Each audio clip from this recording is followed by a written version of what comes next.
আমরা ইতিমধ্যে জানি যে শুরু হয়ে গেছে আন্দোলন। অনেক জায়গায় আমরা ভিডিও দেখতে পাচ্ছি যে লিফলেট বিতরণ চলছে। আপনাদের প্রস্তুতি কেমন, কর্মকাণ্ড কেমন চলছে, একটু আপডেট দিন।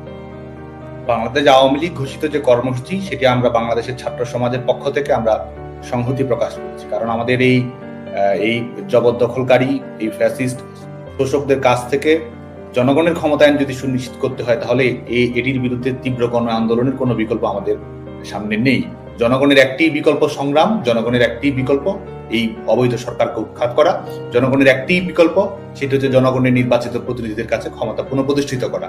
তো সেই লক্ষ্যে আমরা কাজ করছি এবং আমরা বিশ্বাস করি, বিশেষ করে যেহেতু বাংলাদেশ আওয়ামী লীগের যে কর্মসূচিগুলো দেওয়া হয়েছে, যে দফাগুলো দেওয়া হয়েছে, দাবিগুলো দেওয়া হয়েছে, এটি সত্যিকার অর্থে বাংলাদেশের মানুষের মনের দাবি। বাংলাদেশের মানুষ তাদের নিত্য জীবনে প্রত্যেকটি মুহূর্তে যেসব সংকট মোকাবেলা করছে, যেসব ক্রাইসিসে তারা থাকছে, ছেলেমেয়েরা যেসব সংকটের মুখোমুখি আছে, সেগুলোকে কিন্তু বাংলাদেশ আওয়ামী লীগ অ্যাড্রেস করার চেষ্টা করেছে। এবং আমরা বাংলাদেশ ছাত্রলীগের পক্ষ থেকে আমরা যে যুগপৎ কর্মসূচি ঘোষণা করা হয়েছে, সেটি আমরা সেই কর্মসূচিগুলো পালন করে যাচ্ছি।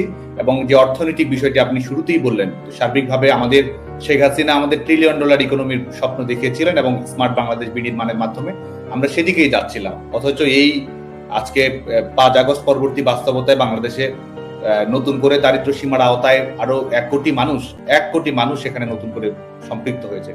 সোশ্যাল সেফটি নেটের আওতায় আমাদের প্রিয় নেত্রী বঙ্গবন্ধু কন্যা দেশরত্ন শেখ হাসিনা কয়েক কোটি মানুষকে এই সামাজিক সুরক্ষা খাতের আওতায় নিয়ে এসেছিলেন। আজকে কিন্তু সবগুলো এই যে রাষ্ট্রীয় কল্যাণধর্মী যে রাষ্ট্র ব্যবস্থা শেখ হাসিনা গড়ে তুলেছিলেন, ওয়েলফেয়ার ইকোনমি যেভাবে তিনি গড়ে তুলেছিলেন, সেটি কিন্তু আজকে এক ধরনের বিপর্যস্ত হয়েছে।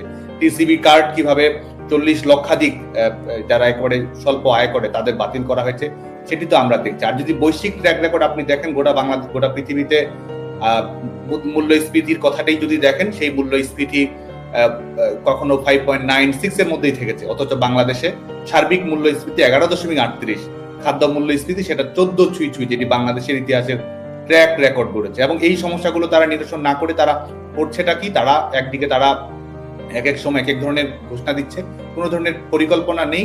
এবং সর্বশেষ আমরা দেখলাম যে ভ্যাট ট্যাক্স সেটি বাড়িয়ে দেওয়া হলো 15% করে। এবং আপনি ফোনে কথা বলবেন, সেটি আওতায় আসছে। আপনি বাজারে গিয়ে কোনো কিছু কিনবেন, সেটি এই ভ্যাট ট্যাক্সের আওতায় আসছে। তারা এইদিকে ভ্যাট ট্যাক্স বাড়িয়ে দিচ্ছে, জনগণের পকেট থেকে রাষ্ট্রীয় কোষাগারের টাকা নিচ্ছে। আর বিপরীতে তারা গ্রামীণ ব্যাংকে একেবারে তারা বিচার বিভাগকে সম্পূর্ণ নিয়ন্ত্রণ করে, বিচার বিভাগ বলে তো আলাদা কিছু নেই, বিচার বিভাগ হচ্ছে এক্সিকিউটিভের একটি এক্সটেনশনে পরিণত হয়েছে।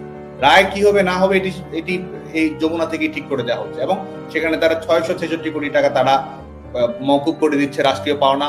তারা গ্রামীণ ব্যাংকের টানা 5, জনগণের উপরে তারা 15% ভ্যাট ট্যাক্স দিচ্ছে। আর গ্রামীণ ব্যাংকের মতো প্রতিষ্ঠানকে তারা 5 বছরের কর মুক্তির আওতায় থাকার সুযোগ করে দিচ্ছে। তো আমাদের, এবং বিশেষ করে আমাদের কলকারখানার কথা যদি আপনি দেখেন, বাংলাদেশে তো বিনিয়োগের কোনো পরিবেশই নেই। এবং বাংলাদেশে যারা নিরপেক্ষ বিশ্লেষক রয়েছেন এবং যারা হয়তো আওয়ামী লীগ সরকারেরও সমালোচনা করেছেন, তারাও কিন্তু বলছেন যে বাংলাদেশে বিনিয়োগের ন্যূনতম কোনো পরিবেশ নেই, কলকারখানাগুলো অচলাবস্থার মধ্যে রয়েছে। শ্রমিকেরা যেভাবে বিশেষ করে কলকারখানা থেকে চাকরি ছাড়া হয়ে যাচ্ছে, তো বেকারত্ব কিন্তু একটা দুর্বিষহ যন্ত্রণার মধ্যে দিয়ে যাচ্ছে। এর মধ্যে মানুষ সেখানে সার পাচ্ছে না, এখানে বিদ্যুৎ সংকটের মধ্য দিয়ে মানুষ যাচ্ছে। তো প্রত্যেকটি ক্ষেত্রে একটি রাষ্ট্র ব্যবস্থাকে একটি হযবরল রাষ্ট্র ব্যবস্থার দিকে আসলে নিয়ে যাচ্ছে। তো যে কারণে আমরা মনে করি যে বাংলাদেশ আওয়ামী লীগ যে কর্মসূচিটি ঘোষণা দিয়েছে, এটি বাংলাদেশের জনগণের কর্মসূচি। এবং আমরা বিশ্বাস করি যে আজকে 1 তারিখ থেকে লিফলেট প্রচারপত্র বিল 1 থেকে 5 তারিখ পর্যন্ত যেটি চলবে, এবং আজকে এই কর্মসূচি সূত্র ধরেই বলি, বাংলাদেশ আওয়ামী লীগের কর্মসূচির প্রতি আমরা সংহতি জানিয়েছি ছাত্র সমাজের পক্ষ থেকে। এবং একই সঙ্গে বাংলাদেশ ছাত্রলীগ তার কিছু কর্মসূচি ঘোষণা করেছে ছাত্র সমাজের দাবিগুলোকে প্রাধান্য দিয়ে, যেটিতে আমরা বলেছি যে আমাদের ভবিষ্যতে এই আমাদের বিশেষ করে আমাদের জিডিপির 6% যেন শিক্ষা খাতে ব্যয় করা হয়, সে ব্যাপারে যেন জাতীয় ঐক্যমত্য তৈরি হয়, ছাত্র সংসদ ভিত্তিক ছাত্র রাজনীতি যেন বাংলাদেশে প্রতিষ্ঠিত করা সম্ভব হয়। এবং আমাদের যে বিশেষ করে কারিগরি কলেজগুলোতে যারা পড়ছে, কারিগরি প্রতিষ্ঠান বিশ্ববিদ্যালয়গুলোতে যারা পড়ছে, তাদের জন্য জব প্লেসমেন্টের সুবিধা হয়, লেখাপড়া শেষ করে এক ধরনের ক্যারিয়ার ফেস্টিভ্যালের মাধ্যমে হয়। আমাদের ছাত্ররা যারা রয়েছে, আমাদের ছাত্ররা যেন স্টুডেন্ট পাস ব্যবহার করে আমাদের গণপরিবহন ব্যবহার করতে পারে। এবং আমরা সবচেয়ে বেশি যেটিতে ফোকাস করেছি, আপনি জানেন যে এই 15 বছরে যতজন না ভেরিফিকেশনের কারণে চাকরি বাতিল হয়েছে, এই ফ্যাসিস্ট ইউনূস 1 BCS তার চেয়ে বেশি, এমনকি শুধুমাত্র রেজাল্ট কিন্তু না, তাদের প্রশিক্ষণ শেষ, ট্রেনিং শেষ, তাদের চাকরি তারা বাতিল করে দিয়েছে। যে কারণে আমরা সুস্পষ্ট হয়ে বলেছি যে এই কেউ যদি ফৌজদারি অপরাধে দণ্ডপ্রাপ্ত হয়ে থাকে তাকে সেক্ষেত্রে ভিন্ন বিষয়, কিন্তু ফৌজদারি অপরাধে দণ্ডপ্রাপ্ত এমনকি মামলা থাকলেও তো সেটি নানা কারণেই মামলা হতে পারে। ফৌজদারি অপরাধে দণ্ডপ্রাপ্ত হওয়া ব্যতীত সবাইকে ভেরিফিকেশন প্রথাটি আমরা বাতিল করার জন্য আহ্বান জানিয়েছি। এবং আজকে বাংলাদেশে আপনি জানেন যে বিসিএস এর লিখিত পরীক্ষা এবং মৌখিক পরীক্ষার নম্বর কিন্তু প্রকাশ করা হয় না, সেটি আমরা বলেছি। এবং বিসিএস কে 1 বছরের মধ্যেই এই যে বিশেষ করে কিছুটা দীর্ঘসূত্রতা হয়েছে, আর এই সরকারের আমলে তো বিসিএস পরীক্ষা বলে কিছু নেই, তো সেখানে আমরা এই দীর্ঘসূত্রিতা যেন না থাকে সেই সমস্যাগুলো নিরসন করার জন্য আমরা আহ্বান জানিয়েছি। এবং আমাদের ছেলে মেয়েদের অন্যান্য আনুষঙ্গিক সুবিধা, একটি উচ্চশিক্ষা প্রতিষ্ঠানের গুণগত মান, এডুকেশন লোনের কথা আমরা বলেছি যাতে করে উচ্চশিক্ষা অর্জন করতে পারে। তো এই দাবিগুলো এবং বাংলাদেশ আওয়ামী লীগের যে দাবিগুলো রয়েছে এটির জন্য 1 থেকে 5 তারিখ লিফলেট বিতরণ কর্মসূচি যেটি চলমান রয়েছে, 6 তারিখে বিক্ষোভ মিছিল এবং প্রতিবাদ মিছিল এবং সমাবেশ রয়েছে, 10 তারিখে আপনি জানেন যে বিক্ষোভ সমাবেশ রয়েছে, 14 তারিখ 16 তারিখে আমাদের অবরোধ, যেটি সড়ক পথ, রেলপথ, নৌপথ অবরোধ রয়েছে, এবং 18 তারিখে সর্বাত্মক হরতাল দেওয়া হয়েছে। এবং আমরা আজকে যদি বলি আমাদের আজকের দিনের অভিজ্ঞতা, আমাদের বাংলাদেশ আওয়ামী লীগের যে ঘোষিত কর্মসূচি সেটি কিন্তু সাধারণ মানুষ, অনেকে হয়তো আওয়ামী লীগের সঙ্গে সম্পৃক্ত নয়, তারা আমরা দেখেছি যে আমাদের কাছে ভিডিও আছে, আমাদের হোয়াটসঅ্যাপে মেসেজ এসেছে, সামাজিক যোগাযোগ মাধ্যমে এসেছে, অনেকে কিন্তু নিজেরা সেটি প্রিন্ট করে আওয়ামী লীগের অফিসিয়াল পেজ থেকে প্রিন্ট করে সাধারণ মানুষের কাছে নিজেরা প্রচার প্রচারণা করেছে। অনেক জায়গায় আমরা দেখেছি দলীয় নেতাকর্মীরা লিফলেট বিতরণ করতে যাচ্ছে, সেখানে হয়তো এই ফ্যাসিস্টের পেটোয়া বাহিনী কিংবা তারা বাধা দেওয়ার চেষ্টা করছে, সাধারণ মানুষ কিন্তু রুখে দাঁড়াচ্ছে। এবং যখন আওয়ামী লীগের বার্তা নিয়ে, শেখ হাসিনার বার্তা নিয়ে মানুষ এই লিফলেট বিতরণ করতে যাচ্ছে, চারপাশে একটি করতাল, চারপাশে একটি উদ্ভাস, চারপাশে একটা আনন্দমুখর পরিবেশ এবং সাধারণ মানুষের যে সমর্থন আসছে, আমরা মনে করি যে এই সরকারের পায়ের নিচ থেকে মাটি সরে আছে।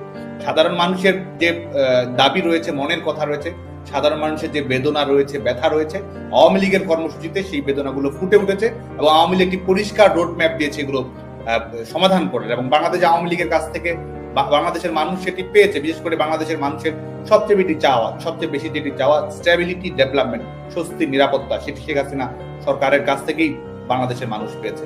বাংলাদেশের মানুষ কিন্তু আজকে রেজাল্ট শিট দেখছে, এই সরকারের রেজাল্ট শিট দেখছে, শেখ হাসিনা সরকারের 15 বছরের রেজাল্ট শিট দেখছে। এবং সেখানে সুস্পষ্ট ভাবেই আজকে রাষ্ট্রীয় ভাবে তারা আজকে আমাদের প্রিয় নেত্রীকে নিয়ে, জনগণের নয়নমণিকে নিয়ে নানা ধরনের অপপ্রচার চালানো হচ্ছে। তারা অপপ্রচার করছে, তারা প্রত্যেক দিন এই মিডিয়াগুলো কুক্ষিগত করে যা ইচ্ছে তাই প্রচার করছে। জনগণ কিন্তু লিখে দিচ্ছে শেখ হাসিনাতেই আস্থা। তারা এখানে এই টিসিবি কার্ড বাতিল করে দিচ্ছে, এই দিচ্ছে। মায়েরা কিন্তু মনে শেখ হাসিনার জন্য দোয়া করছে। এবং যারা বিশ্ববিদ্যালয়ের ছেলে মেয়ে, এক ধরনের ত্রাসের পরিবেশ, ভয়ের পরিবেশ রাখা হয়েছে, তাদেরকে কিন্তু নানাভাবে এক ধরনের নিপীড়নমূলক পরিবেশ তারা চাপিয়ে দেওয়ার চেষ্টা করছে। কিন্তু তারা বলছে বাংলাদেশ আওয়ামী লীগের কথা। এই যে সাধারণ মানুষের একটি স্বতঃস্ফূর্ত সমর্থন বাংলাদেশ আওয়ামী লীগ অর্জন করেছে, আমরা মনে করি যে এটি আওয়ামী লীগের শক্তি, এটি ছাত্রলীগের শক্তি, এবং এটির পর ভিত্তি করেই এই জবরদখলকারী সরকারের পরাজয় নিশ্চিত করতে হবে।